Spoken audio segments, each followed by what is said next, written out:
Bacaan dari Kitab Kedua Tawarik. Ketika Israel diperintah oleh Raja Zedekia, semua pemimpin di antara para imam dan rakyat berkali-kali berubah setia dengan mengikuti segala kekejian bangsa-bangsa lain. Rumah yang dikuduskan Tuhan di Yerusalem itu mereka najiskan. Namun Tuhan, Allah nenek moyang mereka, berulang-ulang mengirim pesan melalui utusan-utusannya, karena Tuhan sayang kepada umatnya dan kepada tempat kediamannya.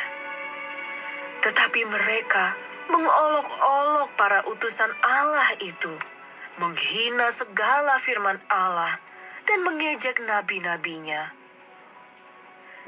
Oleh sebab itu, murka Tuhan bangkit terhadap umatnya, sehingga tidak mungkin lagi pemulihan.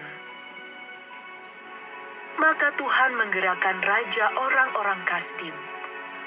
Mereka membakar rumah Allah, merobohkan tembok Yerusalem, dan membakar segala puri dalam kota itu, sehingga musnahlah segala perabotannya yang indah-indah. Mereka yang masih tinggal dan terluput dari pedang diangkutnya ke Babel. Mereka dijadikan budak raja dan budak anak-anaknya sampai kerajaan Persia berkuasa.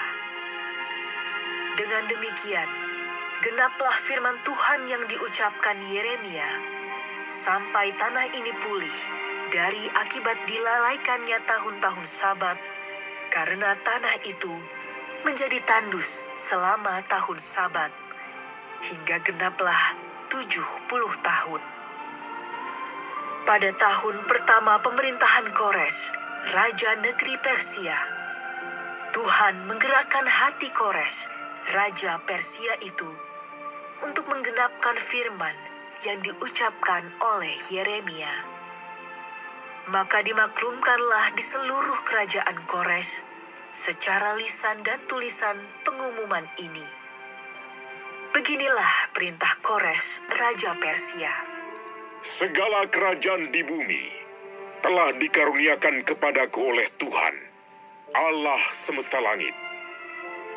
Ia menugaskan aku untuk mendirikan rumah baginya di Yerusalem yang terletak di Yehuda.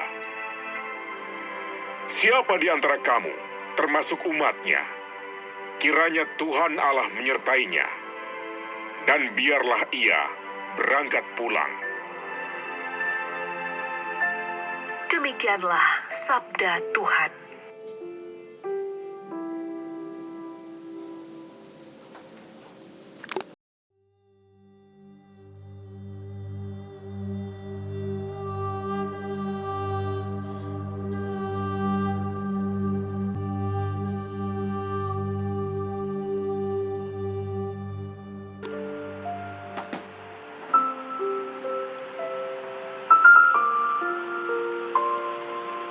Bacaan dari surat Rasul Paulus kepada jemaat di Efesus.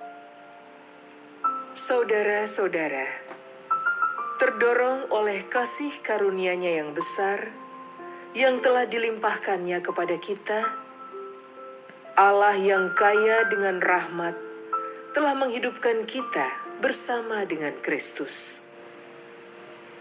Sekalipun kita telah mati karena kesalahan kita, jadi kamu diselamatkan berkat kasih karunia. Di dalam Kristus Yesus itu, Allah telah membangkitkan kita juga dan memberikan tempat di surga bersama dengan Dia. Dengan itu, Allah bermaksud di masa yang akan datang menyatakan kepada kita kasih karunia-Nya yang berlimpah sesuai dengan kebaikan-Nya terhadap kita dalam Kristus Yesus. Sebab berkat kasih karunia, kamu diselamatkan oleh iman. Keselamatan itu bukanlah hasil usahamu, melainkan pemberian Allah. Jadi keselamatan itu bukan hasil pekerjaanmu. Maka jangan sampai ada orang yang memegahkan diri, sebab sesungguhnya kita ini buatan Allah, diciptakan dalam Kristus Yesus untuk melakukan perbuatan-perbuatan baik yang sudah dipersiapkan Allah sebelumnya. Ia mau supaya kita hidup di dalamnya. Demikianlah sabda Tuhan.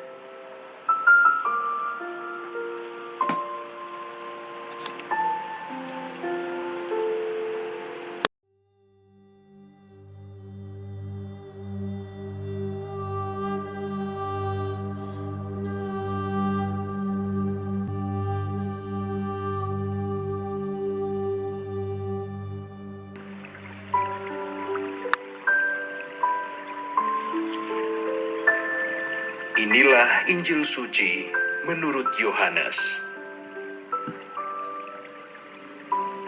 Sekali peristiwa, Yesus berkata kepada Nikodemus yang datang kepadanya pada waktu malam,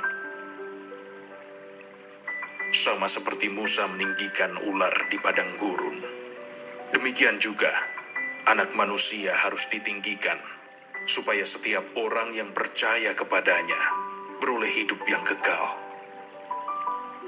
Karena begitu besar kasih Allah akan dunia ini, sehingga Ia telah mengaruniakan Anaknya yang tunggal, supaya setiap orang yang percaya kepadanya tidak binasa, melainkan beroleh hidup yang kekal. Sebab Allah mengutus Anaknya ke dalam dunia, bukan untuk menghakimi dunia, melainkan untuk menyelamatkannya. Barang siapa percaya kepadanya, ia tidak akan dihukum. Tetapi barang siapa tidak percaya, ia telah berada di bawah hukuman, sebab ia tidak percaya dalam nama Anak Tunggal Allah. Dan inilah hukuman itu: terang telah datang ke dalam dunia, tetapi manusia lebih menyukai kegelapan daripada terang, sebab perbuatan-perbuatan mereka jahat. Sebab barang siapa berbuat jahat, ia membenci terang dan tidak datang kepada terang itu, supaya perbuatan-perbuatannya yang jahat itu tidak nampak. Tetapi barang siapa melakukan yang benar, ia datang kepada terang, supaya menjadi nyata bahwa perbuatan-perbuatannya dilakukan dalam nama Allah. Demikianlah sabda Tuhan.